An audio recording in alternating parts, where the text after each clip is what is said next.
O capítulo 1126 chegou e com ele nós descobrimos muitas coisas muito interessantes. Para começar com a continuação da história de capa de Yamato, comprovando que realmente há alguma conspiração de sequestro acontecendo em um ano. Sendo sincero, eu acho que seria bem anticlimático se essa trama de sequestro não fosse algo que se ligaria com a trama atual, fosse algo simplesmente só de Wano. Eu gostaria que fosse uma Cross Guild da vida, algo do tipo, mas eu tô animado com o que a gente pode ver. Mas sem mais delongas, bora pro capítulo. O capítulo começa com a gente vendo Oimo e Ikashi falando como eles conseguiram buscar o Dory e o Brog. E nessa grande reunião de gigantes a gente vê uma coisa bem interessante sobre as tradições de Elbaf, dizendo que um duelo só acaba com a morte. E Oimo e Ikashi convenceram Dory e Brog de voltarem para Elbaf para pegarem armas, já que eles tinham destruído as suas em Little Garden. E nisso a Nami indaga, né? Caralho, vocês voltaram para buscar arma, então vocês pretendem continuar? E Dory e Brog falam claro. Dory e Brog são muito mais amigos do que inimigos e que é difícil pensar que algum dia eles vão realmente se matar, já que eles estão duelando por mais de 100 anos. Mas esse pretexto de que um duelo em Elbaf é até a morte, independente do que aconteça, é muito interessante, porque já estão surgindo teorias bem grandiosas de que em Elbaf vai haver alguma situação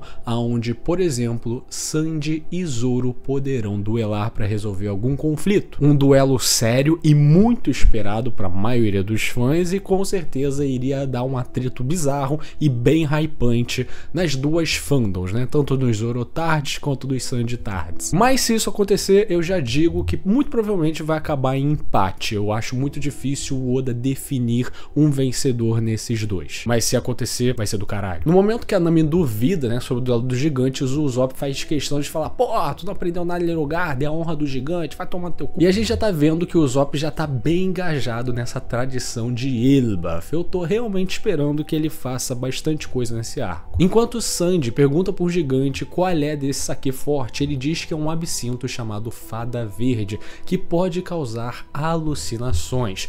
E isso vai ser importante daqui a pouco. Posteriormente vemos toda a galera comemorando ali no barco, indo pra Elbaf todos felizes, mas principalmente vemos Bonney e Kuma tendo seu momento juntos e falando que finalmente agora eles podem ver o horizonte. E por mais que essa cena seja muito bonita e muito legal, ela também gera muita dúvida. O Kuma que a gente tá vendo aqui tá praticamente morto, se não já está morto. Se a gente pensar em tudo que aconteceu, ele foi escravizado ao extremo e marejou, depois disso foi resgatado pelo exército revolucionário, voou em direção à Terra Sagrada, escalou a Headline, ficou bem fudido por causa do Sakazuki, conseguiu chegar em Egghead, também se fudeu pra cacete. Então com certeza há um limite pelo tanto que ele consegue aguentar e o tanto que ele está consciente. Então acho que esse momento bonito aqui vai terminar em algo mais triste. Eu acho que ainda a gente vai ter a despedida tanto do Kuma como o do Vegapunk, o enterro de ambos. Nós mudamos de núcleo e vamos para uma das coisas mais esperadas desde que Bartolomeu fez aquela cagada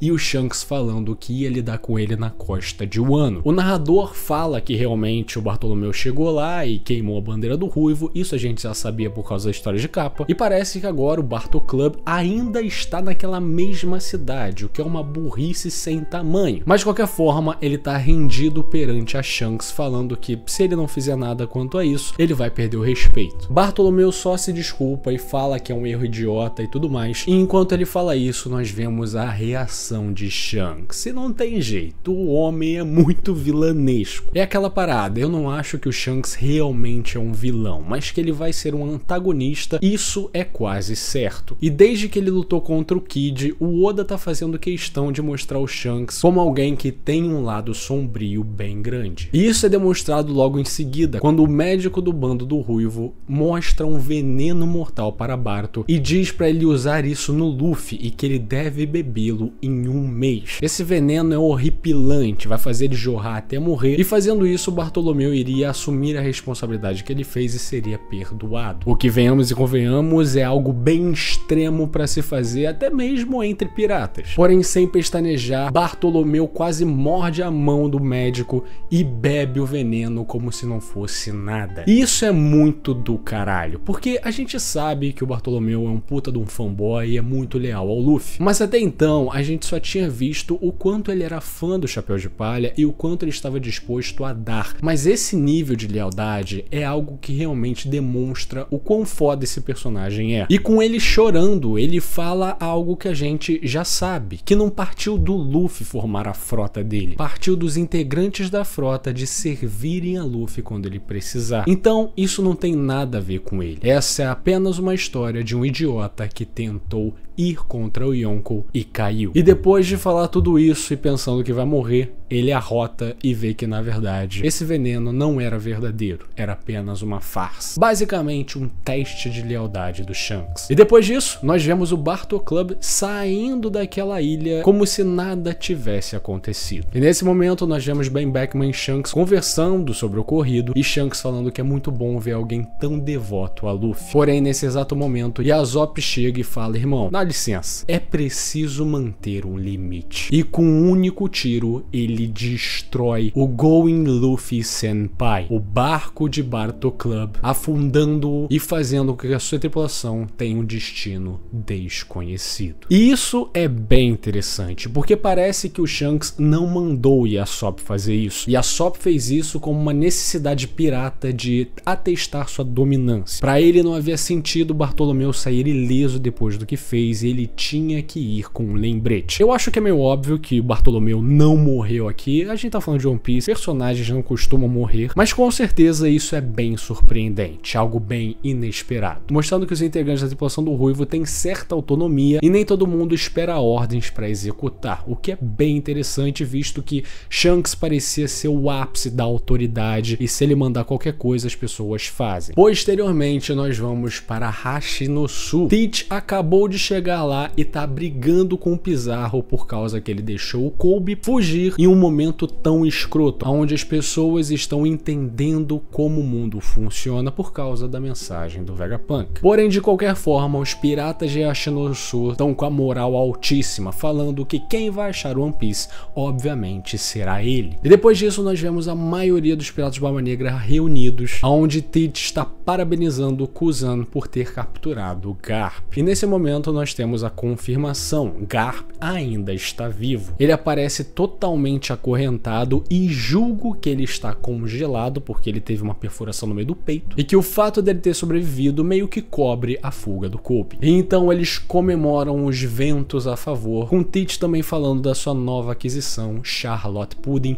a menina dos três olhos. E que, para quem não lembra, né, a tribo dos três olhos, depois de ter seu terceiro olho despertado, é capaz de interpretar os poneglyphs. Porém, agora nós vemos um dos meus personagens preferidos que eu tava querendo muito ver desde muito tempo, e aonde ele está e o que ele está fazendo. Nós vamos para a sede da companhia naval Umit. Para quem não lembra, Umit é um dos imperadores do submundo, que é conhecido como Corrente Profunda. A gente já viu os serviços dele sendo usados para suprir a construção de Egghead. A gente viu os barcos dele lá. É um cara que tem vários navios cargueiros e ele ajuda nisso. E toda a trama dos imperadores do submundo e o submundo mundo de One Piece é uma das coisas que eu mais gosto na obra e infelizmente é muito pouco explorado. Mas de qualquer maneira, Teach pergunta para Lafitte o movimento dos revolucionários e seus avanços em relação ao cerco à Terra Sagrada, com eles impedindo o suprimento chegar lá e danificando as gôndolas que sobem para Marejoa. Então vemos Lafitte sentado no telhado falando que os Tenryubitos nesse momento já devem estar passando fome, e isso é algo fascinante. Porém, Teach diz que agora não é hora de se divertir e que é para ele estar pronto. E o que isso pode significar, eu não faço ideia. Se Lafitte está junto de Umit, está em alguma trama de navios cargueiros, isso pode significar inúmeras coisas. Pode ser que Lafitte esteja lá para pegar alguma carga pro Teach, para interceptar alguma carga pro Teach, ou para roubá-la também, ou convocar uma reunião dos chefes do submundo,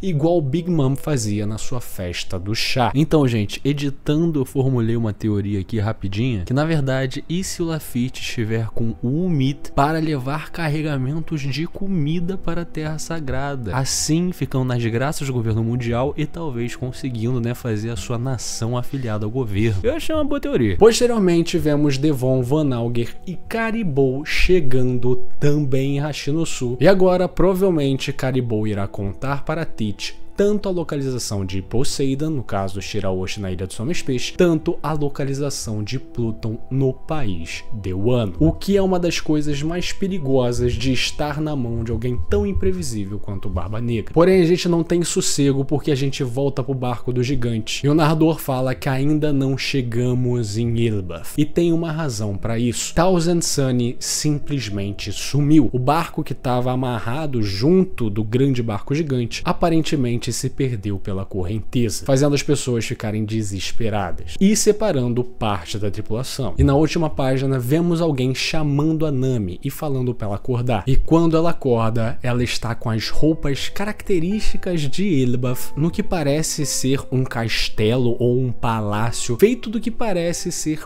peças de Lego. De longe, uma das coisas mais inesperadas e misteriosas que a gente já viu até então. E agora vamos para as teorias. O que deu a entender é que eles estão perto de Elbaf, e a gente vê isso com a Nami tendo roupas características de Elbaf, né? Roupas vikings. Ou seja, existem algumas possibilidades para o que possa ter ocorrido. A primeira e mais crível é que por causa da ingestão da Fada Verde, aquele absinto alucinógeno, no meio da festa o Sunny se desacoplou do navio gigante e agora os Chapéus de Palha estão sofrendo com essas alucinações. Afinal, eu acho muito difícil uma bebida como essa ter sido citada e ela não servir pra nada. Mas quem teria essa habilidade de um mundo de Lego? Existem dois nomes que são possivelmente os maiores culpados para o que aconteceu. O primeiro deles, e que é um chute um pouco mais longo, é o Príncipe Loki. Loki é uma das figuras mais misteriosas de One Piece, e outra possibilidade, e que eu acho a mais plausível, é que isso seja advindo do poder da pessoa que a gente viu na costa de Elbaf falando para eles chegarem. O que muitos acreditam ser aquela figura que estava conversando com o Crocus, é bem capaz que seja ele. Afinal, ele estava na costa de Elbaf, ele conhece o figurino de lá, e na minha opinião é a possibilidade que mais faz sentido. Mas o porquê ele fez isso, aí a gente vai ter que esperar para ver. E com certeza todo esse plot vai atrasar os Chapéus de Palha a chegarem em Elbaf em si.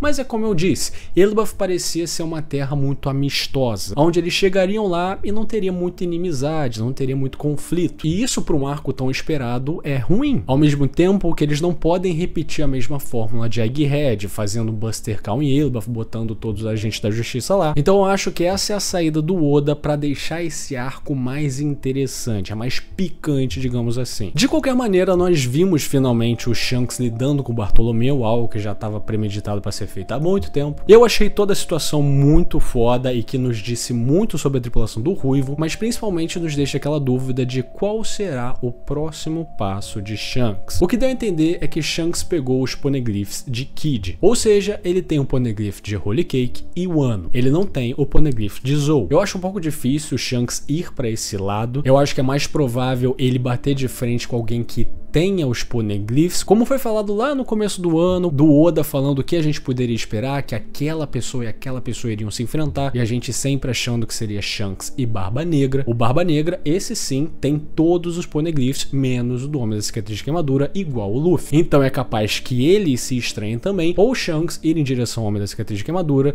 provavelmente Teach também, e aí a gente vê o que vai acontecer. Mas também existe a possibilidade de Garlin, agora como um Gorosei, querer fazer algo em relação ao Shanks, já que ficou bem estabelecido que eles são parentes, não sabe se ele é um tio, um pai ou algo do tipo, mas também seria interessante essa relação se desenvolver. E agora com o Teach é o que eu falei, eu acho que ele provavelmente vai usar essa trama do submundo e o Garp para tentar fazer a nação que ele tanto quer, mas também as informações que Caribou vai dar com certeza vão mudar os rumos. Afinal, o Vegapunk disse o quão fortes são as armas ancestrais e com certeza Teach não vai deixar isso passar. Então acho que a gente vai ver alguns times sendo mandados tanto para a Ilha dos Homens Peixes quanto para Wano. Mas se isso acontecer vai ser um pouco difícil imaginar Teach contra Shanks sem sua tripulação completa. Não vimos os movimentos da Cross Guild ainda, mas é também bem possível que ela apareça em direção ao Homem da Cicatriz de Queimadura, ou pode estar movendo seus pauzinhos lá em Wano com aquela trama dos sequestros, o que eu acho um pouco difícil, mas seria legal. Ao que parece, Egghead acabou definitivamente, acho difícil a gente gente